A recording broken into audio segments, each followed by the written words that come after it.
গরিব মানুষ 500 বছর আগে জান্নাতে চলে যাব। আবার বলছেন যে একটা দিন হব 50,000 বছর।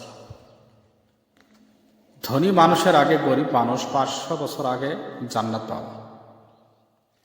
যারা এই দুনিয়ার মধ্যে সুদ খেয়েছিল তাদেরকে কিয়ামতের দিন রক্তর নদীর মধ্যে ছাড়া হবে। তাদের জন্য থাকবে রক্তর নদী।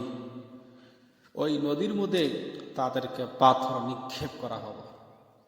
কত বছর করব একমাত্র আল্লাহ ছাড়া কি জানে না। সুদখুরের ওই নদীর কিনারা আসতে চাব। আবার ফিরেশতারা, যারা গজবের ফিরেশতারা, যারা ওই কামের মধ্যে নিয়োজিত থাকব, তারা তাদেরকে কি করব? পাথর মারি নিক্ষেপ করব।